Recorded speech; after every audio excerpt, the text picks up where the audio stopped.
you're going to notice that there's colors. And we're going to go through the colors so that you can understand what do these colors mean and how does it relate to my cells. And so there's a process, okay? And we're going to go through all of this. So let's look at the colors first. So if it's green, that means normal, right? So what do we want to see in our skin? Green. So green is good. If it means blue, that's mildly abnormal. If it's yellow, that means it's moderately abnormal. And if it's red, what does that mean? Severe. Red means stop. If we see a lot of reds in the skin, sometimes I'll send people straight to their doctor. You just leave here, go see what's happening, okay? So now let's look at why is it sometimes on the left or right? Because people ask, well, is the left better than the right?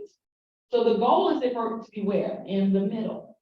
The goal is to be green. So if it's to the left, what does that mean? It's at a decrease. If it's to the right, it means that it's an increase. So let's think about your blood and viscosity. Does everyone know what viscosity means? That's the thickness of your blood. So it's kind of like this. If blood is normal, it's flowing through the arteries. If blood is too thin, has anyone ever heard of people on blood thinners? They're going to be careful because they can bleed out. A woman in childbirth, if blood is too thin, they hemorrhage, right? So we don't want blood at a decrease, but we definitely don't want it at an increase because an increase means it's too thick. So when people hear about aneurysms, you hear about people that have strokes, oftentimes the blood's too thick. It's kind of like a milkshake. If you drink a milkshake and it's real thick and you can't get it through the straw, it's kind of like that's what the blood is struggling every single day inside of our body. So you need that blood to flow. So remember, left is decrease and right is increase, okay? Has anyone ever heard of the law of entropy? I studied this, I remember, in physics back in college, and at the time, I used it as justification for why sometimes my room was messy. And so what it kind of means is, you can mess stuff up faster than you can clean it up. Let me give you an example. If I take a pack of cards, in one action, I throw them in the air. So that was one action. Didn't take a lot of energy. But how much energy is it going to take for me to clean it up? A lot, because I got to pick up those 50. So it's kind of like that's what's happening in your body. So you start off as this infant, and you're in perfect balance. You're in harmony. Your body is operating perfectly. Have you ever seen a kid at 3 years old and they just run back and forth? It's like they won't stop. Have you ever seen a gymnast and they're doing these light gravity defying moves? I'm like, what the heck? So can we all agree that our body was designed by our creator to be brilliant? Because if it wasn't, how can we do these things? But the challenge is, as we eat the wrong thing, as we have stress, it starts to get in disorder. And so the question becomes, if we're dealing with disorder, how do we get it back? How do we reverse our age? How do we take 10 years off so that we can feel the way we did when we were in our 20s? I want you to go back and think about when you were at your prime. I mean, at your best. Maybe you were playing ball. You were slamming it in the hoops, right? Maybe you were a cheerleader. Maybe you were playing softball and you just knocked it out. Think about that time. I want you to visualize. Think about the time you were at your peak, when your body was operating at its best. Does everybody have an image of what that looks like? And as y'all think about that, I guess we got all time. So the question becomes, how do we get back to our prime? How did Dr. Prince, at 40 years old, suffer from heart disease, on the verge of a heart attack, but now he's 53 years old and he's running at the world champion level. He's beating out athletes half his age. He's invented this process, right? And we're here to teach you what he's taught us. So now let's talk about cellular division. Because oftentimes when you see that scan, you're wondering, how in the world did it know? So you might have went to the doctor told you have fatty liver. And you look at our skin, and what does the scan say? You have fatty liver. How does it know? See, as you're studying here, your cells are divided. And understand this dividing of your cells is energy. We are electromagnetic. Our bodies are powerful. And so when your cells are dividing, we want to divide and replicate healthy cells, not unhealthy cells. You can notice in this picture, you see a normal cell. But what happens if the body starts dividing abnormal cells? That's what grows into disease. That's what grows into cancer. And what our machine is doing, every time the cells are dividing, and within 1 minute, you know that your cells can divide hundreds of millions of times. So the machine is comparing those cells to the spectrum of disease on healthy cells and unhealthy cells, and it's sending back to the machine where you fall. Because you know they've analyzed over 100 million clinicals to come up with this data. It's been around since 1980, and it's 85 to 95% accurate. So we know that this is science at its best. And so what we want to do real quick, let's go to the next one.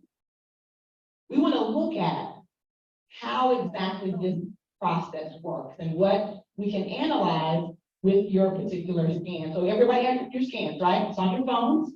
We're going to look at one together as a group. They're going to turn that slide. I believe the one that they're about to show is at the heart. Is it the heart?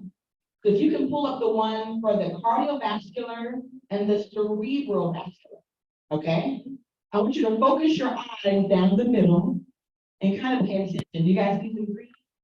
Guys see some green? Guys, hopefully I'll see some greens, right? Okay, that's a start, right? Whether you see 2 greens, 3 greens, all greens, the goal is to get the body back into green. And it's not about age. I'm here to tell you today, it is not about age. We scan people sometimes in their 70s and 80s who've been taking great care of their health, and guess what? Their scans are better than sometimes people in their 30s and 20s. Think about that for a moment. And so now let's look at a few areas where you see the word elasticity. Do you guys see where it says vascular elasticity? I want you to look at vascular elasticity, okay? Now, vascular elasticity, they're not the arteries directly on the heart, but they're surrounding the heart, okay? And so vascular elasticity, I want you guys to pay close attention to this. We don't have a lot of time, so I'm going to hit you on a few points. So if you see that your vascular elasticity is to the left, guess what that means? You're at a decrease. And so what does decrease mean? It means you're at a decrease where your arteries are actually losing elasticity because you're picking up plaque. So there's an increase of plaque, but there's a decrease of elasticity. And what that means is, just as I gave that example about doing all the different research inside the body once someone dies, and these were people in their 40s, and how their arteries were like pretzels, they just broke apart. That's what that starts to indicate, that your arteries are starting to harden. It's called atherosclerosis, hardening of the arteries. And so see, you can pick up where you're at on that. And prayerfully, when you look at yours is in the green, but if it's not in the green, what does that mean? It means above all else, you must guard your heart. Because you know that your heart is going to determine the course of your life. And so we got to protect our heart and our mind. And so let's look at another area. Let's look at coronary artery elasticity. Now, these are the arteries that are directly on the heart. If you see these are in blue, yellow, or red, you want to pay attention right now. Because what it means is there's already plaque that's impeding the flow of blood. And if we impede the flow of blood to the heart, what does that lead to? Heart attack. And do you know, guys, let me tell you something. For 25% of people that have a heart attack, their first symptom is death. Because they can't pick this up on your regular EKG. That's why some people go to a stroke test and an EKG. Have you ever heard the story a few days later, a massive heart attack? Because they're not looking for the plaque that's in your heart. How in the heck are they really trying to help you if they're not showing you this?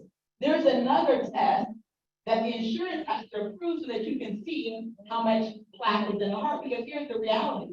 They don't care how much plaque is there until it's at 60%.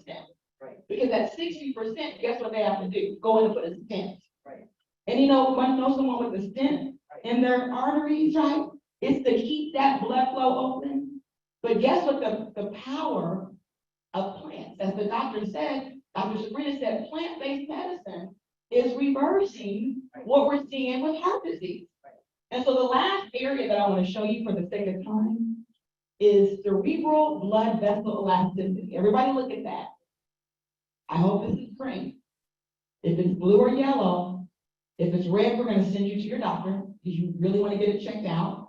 Demand they do more extensive tests, right? But if it's blue or yellow, what does that indicate? It indicates that you already have plaque in the very arteries to the brain. And what does that mean? That means at some point in your future, if you don't reverse that, that leads to stroke. So when we hear about these men passing out and dying at 40, 42 years old, guess what? A lot of those signs and symptoms weren't there. Unfortunately, they're not getting the proper testing in order for them to understand what they need to do to correct it. Now, there's other tests also that I want you to look at. I want you to pay attention. A lot of the ones in the middle, like your left ventricle ejection impedance, that basically means that to your left ventricle, there's something impeding it. And what is that going to do? It's going to put more strain and pressure on the heart. If you look at the top and you see your blood viscosity, that's blood thickness. We don't want it too thin or thick. Too thin means you can bleed out. Too thick means aneurysm. Cholesterol, blood fat. Pay attention to all of that. And one of the common themes I heard today was stress. And if you want to know right now where your levels are at this moment, that vascular resistance is going to indicate either severe stress or blood pressure issues. Okay, so pay attention to those. We're going to show you a few more reports.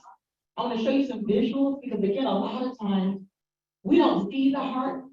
We just see what's on the exterior. So we're not paying attention, right?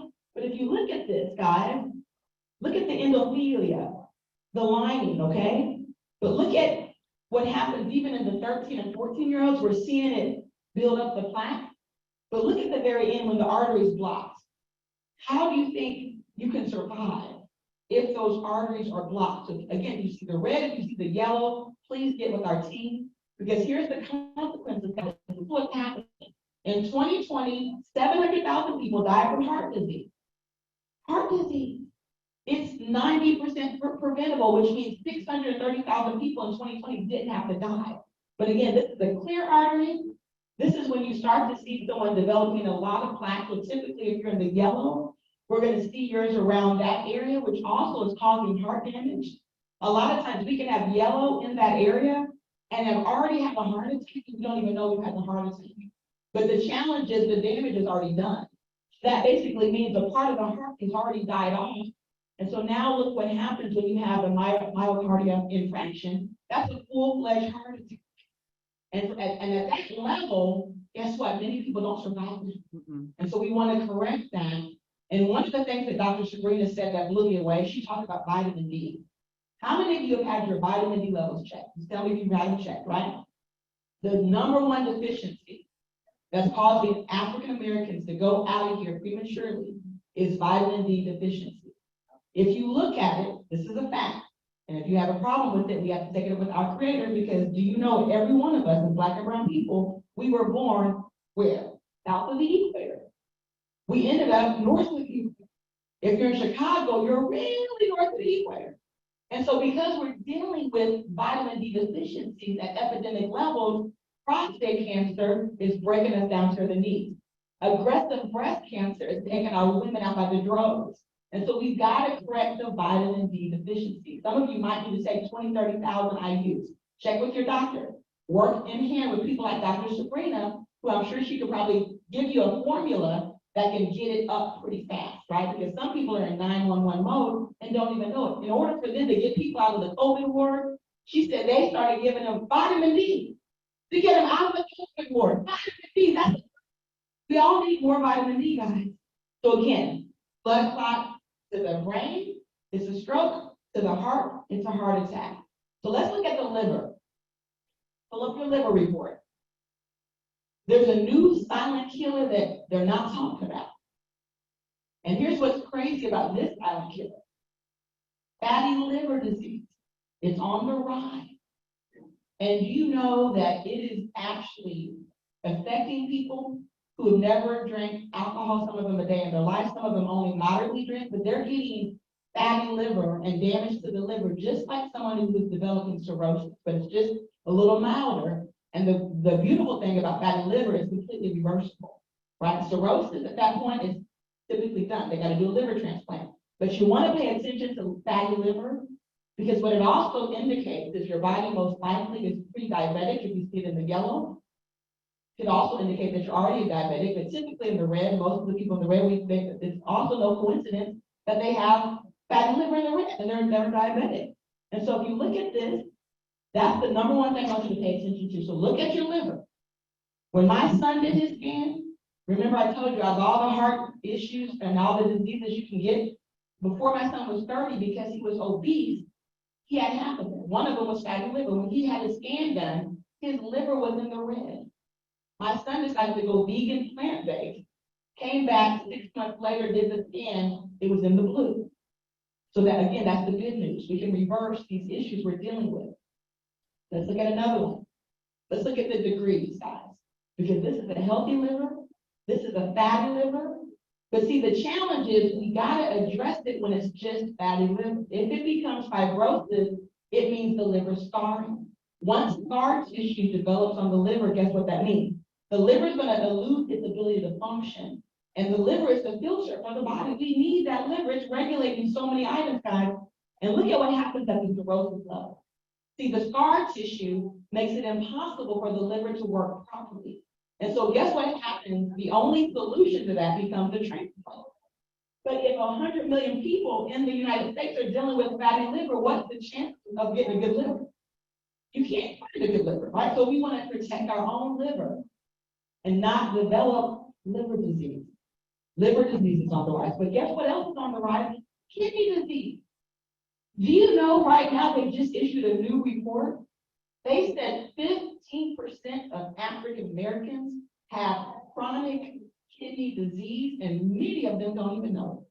We're showing people for the first time when we do these scans what's going on with their kidney. I mean, think about the dialysis centers. Did we have all these dialysis centers 30, 40 years ago? But now everywhere you look, you see a McDonald's, you see a DaVita dialysis. And as Dr. Sabrina said, now they're putting fast food in the hospital. So they're trying to exponentially, cause us to do what? Right? Have to be dependent on their medication. And so if you look at the kidneys, there's a couple areas I want to point out. I'm going to point out uric acid. Have you heard of gout? Anyone heard of gout? And even if you don't know if you're dealing with gout, but you have pain in your big toe, chances are you probably have gout. When it becomes extremely painful, that's typically when you go to the doctor and get the diagnosis, but you can pick that up right in the scan. Guess what the number one producer of uric acid is? Number one meat. Chicken. It's got the highest amount of uric acid. Your seafood has a lot of it too, right? Your red meats, but chicken is one we think is a healthier meat. People think, oh, I'm gonna eat chicken, and not realize it's driving up those uric acid levels. Proteinuria, that's another one I want you to look at, because if you've been told you have kidney disease or kidney damage, this is going to show you the degree in which you have kidney damage. Once you start seeing protein pouring out in your urine, it means the kidneys have already started being damaged, okay? Once you see it in the yellow, that's moderate damage to the kidneys. Once you see it in the red, that's severe damage to the kidneys. You heard about Nick Cannon. For these young people, because what are they doing? They're not drinking water. They're drinking soda pop. You see soda pops on the rise. If you guys drink soda, we call that liquid diabetes, right? It's harmful for everybody. There's 5 stages of kidney disease. This is what a normal kidney should look like. But then you get mildly decreased function. By the time you get to stage 5, that's when you're in full kidney failure, and that's when they do what? That's 15% usage of your kidney, and they put you on what? Dialysis. Understand that if we don't stop this epidemic of attack, by 2030, we're going to see more DaVita dialysis centers than McDonald's franchise. And so we've got to turn this around. And the last test I want to show you is, are you acidic? Pull up the test that talks about response, mental power, water shortage, hypoxia, and pH. Some of them are very self-explanatory, but there's two that I'm going to talk about. One is called hypoxia. When you hear about someone passing away, whenever you have a lack of oxygen in the cells, it's going to cause the cells to die. When you have cancer, that's what's happening, right? There's no oxygen in the cells start to die. And so you want to start looking at your hypoxia levels now, get more exercise, eat a more alkaline diet, fruits and vegetables, because there's no reason for anyone under the age of 50 to see a decrease in the cellular oxygen guys. So pay attention to that, very big indicator. And then your pH. Have you ever heard that the disease does not exist in an alkaline body? Have you heard that? Now I want everybody to look at your pH. And you don't need to tell us, but is the body acidic or is it alkaline? If you're not eating an alkaline diet, and if you're older than 22 years old, I can tell you with certainty that your scan is probably showing that the body is severely acidic. And if it's acidic, that's a breeding ground for disease. And so we want to do what? We want to alkaline the body. Later this afternoon, we have a phenomenal speaker coming up. She's going to show you how we can alkaline the body. And so what I want to close with is this, guys. You know, when you think about breath and you think about life force energy, that's our spiritual energy. Do we understand that? When you think about scripturally, God breathed into the nostril of man. And at that moment, we became a living being.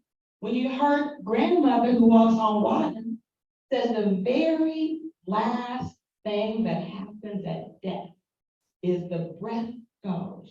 That final breath is the spirit leaving the body. But here's the reality, guys. This energy is powerful. We have this force in us. And understand that 90% of what we're dealing with, guys, 90% of chronic diseases can be controlled, can be prevented if we understand the very power within us. Because it's this power that's going to determine whether we can get through a crisis or whether that crisis takes us. And it's not just what we eat, it's how we think, it's how we manage stress, it's how we surround ourselves with the right people. If you're in a toxic relationship and that person is feeding you negativity day in and day out, guess what? It will take you out. And so we got to protect that life force energy. We got to make sure we keep radiating positive energy. And by eating fruits and vegetables, guess what, guys? When you eat that or drink that juice she gave you, your body immediately took in that nutrition and it started going to work. Because for some people, I ain't gonna say no things, that might be the first nutrition you've had in the last 3 days. So your body was like, and guess what? It's going to work.